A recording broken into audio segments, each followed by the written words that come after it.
शहर है, यहाँ अगर खोद दो तो न जाने क्या मिले। कई ऐसे भाजपा के नेता हैं, उनके घर खुद जाए तो न जाने क्या मिलेगा उसके अंदर। भाजपा के नेताओं के भी घर खुद जाए तो न जाने क्या मिलेगा उसके अंदर। हमारा आपका घर खुद जाए पता नहीं क्या मिलेगा। ये धरती कब से है? मान लो हम भगवान श्री कृष्ण को याद कर रहे हैं तो 5000 साल हुए भी, 5000 साल ही हुए क्या स्वामी जी? कितने साल हो गए? 5000 साल की तो हम इतिहास जानते हैं। ये धरती 1 लाख साल से और मनुष्य कब से आ रहे हैं, कब से जा रहे हैं। तो कहीं खोद दो के क्या ना मिल जाए वहां पर। सर संभल सांसद जी पे बिजली चोरी कर कोई मुकदमे तरफ लगा रहे पत्रकार साथी। जालौन में एक पत्रकार ने भारतीय जनता पार्टी के खिलाफ न्यूज निकाल दी, उसके कपड़े उतार दिए थे, उसे नंगा कर दिया था।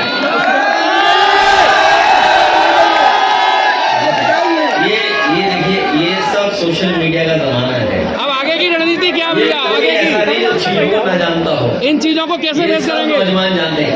इसलिए हम समाजवादियों की या जो भी सरकार में है उसके सामने चुनौतियां पड़ी है कि इन नौजवानों का भाग्य कैसे बेहतर हो।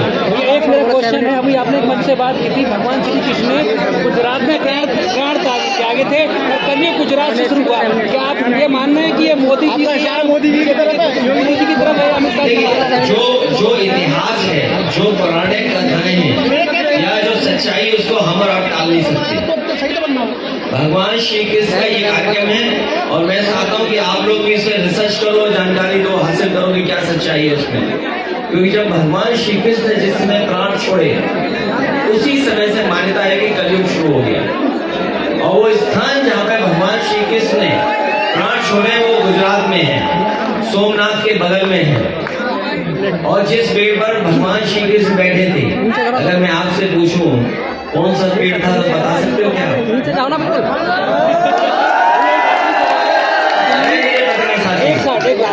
ये दिल्ली से इसको व्हाट्सएप में सवाल आ रहे हैं, बताइए। दिल्ली के पूर्व मुख्यमंत्री अरविंद केजरीवाल आगे की रणनीति क्या हुई है? 27 का प्लान क्या है? उपराज्यपाल जी के सक्सेना ने ईडी को मंजूरी दे दी, इसमें आपकी क्या? देखिए, ये चुनाव आ गया है इसलिए ईडी भी आ गई। चुनाव आते ईडी इनकम टैक्स आ जाती, चुनाव आते सीबीआई आ जाती। ये कौन सी नई बात है? सब जानते हैं बात। सर समाजवादियों की अब क्या रणनीति? हमारी रणनीति ये है कि नौजवानों का साथ लें, किसानों को जागरूक करें, माता बहनों को भविष्य में हम लोग सम्मान देंगे। चाहे हमें किसी रूप में सरकारी योजनाओं से उनकी सुरक्षा, उनके स्वास्थ्य और उनके सम्मान के लिए कोई योजना बनानी पड़ेगी तो हम लोग बनाएंगे। पूर्व में भी हम लोगों ने अच्छी योजनाएं बनाई थी जो आज भी जनता को दिखाई दे रही है। चाहे वो एम्बुलेंस हो, चाहे पुलिस को गाड़ी हो, चाहे वो लैपटॉप हो, और चाहे बड़ी बड़ी सड़कें बनाई हो, चाहे बिजली का इंतजाम किया और नहरों का पानी फ्री किया हो, सब याद है। अंतिम सवाल, अंग्रेजों से लड़े थे भगत सिंह चंद्रशेखर, अंग्रेजों से लड़े थे भगत सिंह चंद्रशेखर, लोहिया जी लड़े इंदिरा जी के इमरजेंसी से। अब इस वक्त पे आप लोग कैसे देखेंगे? अंग्रेज लड़े थे इमरजेंसी में, अंग्रेजों के जमाने में चंद्रशेखर और भगत सिंह जी हुए। अब इस जमाने में आप इस लड़ाई को कैसे? नहीं, ये लड़ाई लगातार चलती रहेगी क्योंकि भारतीय जनता पार्टी ने बहुत बड़े पैमाने पर नुकसान किया है। ये बातें तो बड़ी बड़ी करते हैं। कल भी अगर हमने आपने सुना होगा कुवैत का भाषण, प्रधानमंत्री जी का कुवैत का भाषण सुना होगा कि न जाने कितनी बड़ी चीजें बता रहे हैं, लेकिन जमीन पर कहाँ है? कुछ नहीं है। जमीन पर क्या है? अगर दो लोग सक्सेसफुल हो जाएं तो वो देश के लिए कितना फ्रूटफुल साबित होंगे। हमें बड़े पैमाने पे नौजवानों को नौकरी रोजगार देना है, हमें वो इंतजाम करने हैं जिससे बड़े पैमाने पे नौजवानों का रोजगार मिले, नौकरी मिले। वो फैसले हम लोगों को लेने हैं। सर संसद में इस तरह बहसबाजी हो रही है, धक्का मुक्की हो रही है, सर मर्यादा को लेकर मर्यादा भंग नहीं हो रही है। ये सत्ता पक्ष में जो सरकार के लोग हैं उनको सोचना समझना चाहिए था। सरकार रास्ता निकालती है, स्पीकर के माध्यम से अगर कोई ऐसी घटना हुई थी तो सभी पॉलिटिकल पार्टी के लीडर्स को बुलाया जा सकता था, बात की जा सकती थी। लेकिन आप बहानेबाजी देखिए उनको, ये सब जानते हो आप बहानेबाजी थी। और कई लोगों ने ऐसा कहा है कि ऐसा ड्रामा तो एक्टर, ये खोदने वाले लोग भारत के तुम नीचे कर लियो सौहार्द को खो देंगे। क्योंकि भाई सर नीचे कर और पहले भी गलत, क्योंकि जब हमारे देश में प्लेसेस ऑफ वर्शिप एक्ट पहले से मौजूद है और प्लेसेस ऑफ वर्शिप एक्ट इस बात की पाबंदी लगाता है कि किसी तरह की जनता लेते रहिए चीजों में इस तरह के सर्वे, इस तरह की खुदाई के काम न हो। लेकिन भारतीय जनता पार्टी जानबूझ करके इन मसलों को इसलिए उठा रही है क्योंकि किसान के सवाल पर वो बात नहीं करना चाहते। भारतीय जनता पार्टी से किसान ये पूछे यार ऊपर नहीं कि आपने तो किसान की आय दोगुनी की बात की थी, लेकिन किसान आज भी तकलीफ और परेशानी में है। जिस समय उसे डीएपी चाहिए था, डीएपी उपलब्ध नहीं था, खाद उपलब्ध नहीं थी, जो बीजों की कीमत बढ़ी है, कीटनाशक दवाइयों की कीमत बढ़ी है और बिजली का बिल लगातार बढ़ता चला है। जो सिंचाई से लेकर के तमाम इंतजाम थे वो सरकार करने में नाकाम रही है। और अगर फसल तैयार भी किसान कर रहा है तो उसको कीमत कहाँ मिलेगी उसके लिए कोई इंतजाम सरकार नहीं कर। और जितने बड़े पैमाने पे बेरोजगारी बढ़ती चली जा रही है, 10 साल हो गए उनको दिल्ली में, उत्तर प्रदेश में भी 7 साल की सरकार हो गई। अगर हम 17 साल का हिसाब किताब लगाएं, इस सरकार ने बेरोजगारी बढ़ाई है, न नौकरी है न रोजगार है।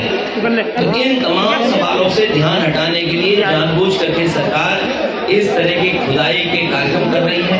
और आज अगर भारतीय जनता पार्टी के अंडरग्राउंड जो पॉलिसी बनाते हैं, ये पाइपलाइन जो अंडरग्राउंड पड़ती है, उसी तरह भारतीय जनता पार्टी की विचारधारा अंडरग्राउंड अंदर ही अंदर काम करती है।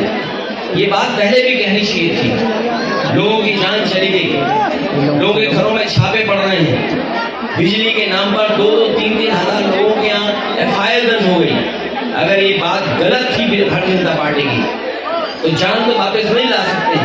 उन्हें मुआवजा देना चाहिए उन गरीब परिवारों को, और जितने भी झूठे मुकदमे लगे हैं, चाहे वो सांसद पे हो चाहे किसी को बाकी सांसद के खिलाफ करोड़ों की रिकवरी जारी की गई है। देखिए, बाबा साहब भीमराव अम्बेडकर जी ने हमें संविधान दिया है और लोकतंत्र में ये हमारे लिए रक्षा कवच का काम करता है। संविधान हमारे लिए, आपके लिए याद रखो यार, ये संविधान रक्षा करता है, हमें आपको सम्मान दिलाता है। और जानबूझ करके भारतीय जनता पार्टी अपमानित करना चाहती है। ये तमाम वो लोग हैं जिन्होंने कभी सम्मान नहीं किया संविधान का, लोकतंत्र का और बाबा साहब भीमराव अम्बेडकर। जो बीजेपी के लोग, केवल एक नहीं, बीजेपी के सभी लोगों को माफी मांगनी चाहिए। सर, अब समाजवादी पार्टी आखिर कहां तक जाएगी? समाजवादी पार्टी जनता के बीच जाएगी, इन किसान भाइयों से, नौजवानों से अपील करेगी, माता बहनों से कि भारतीय जनता पार्टी लोगों को हराओ। राहुल गांधी की एफआईआर पे क्या कहें? राहुल गांधी की एफआईआर पे क्या? राहुल गांधी जी को नोटिस, राहुल गांधी की एफआईआर पे। देखिए, भारतीय जनता पार्टी जानबूझ करके ऐसी बहस छेड़ना चाहती है देश में जिससे उसे लाभ मिले। वो लोकसभा परिसर की घटना है। कई बार लोकसभा परिसर में ऐसी घटनाएं हुई हैं जिसमें एफआईआर दर्ज नहीं हुई। आपको याद होगा, लोकसभा में देश के बहुत बड़े नेता भारतीय जनता पार्टी के अडवाणी जी, वो 1 करोड़ रुपए लेकर के आए थे और उन्होंने टेबल पर रख दिया था लोकसभा में। क्या उस समय एफआईआर दर्ज हुई थी किसी में? एक जेपीसी बन गई थी और जेपीसी के माध्यम से उस पर चर्चा कर करके जो कार्रवाई करनी थी वो विधान लोकसभा के अंदर हुई। लेकिन ये जानबूझ करके भारतीय जनता पार्टी लोगों को डराना चाहती है। एफआईआर से, झूठे मुकदमों से कोई डरने वाला नहीं है। सर, भैया, समाजवादी पार्टी के 12 मंत्री ने कहा कि भारतीय जनता पार्टी आतंकवादी संगठन है। सर,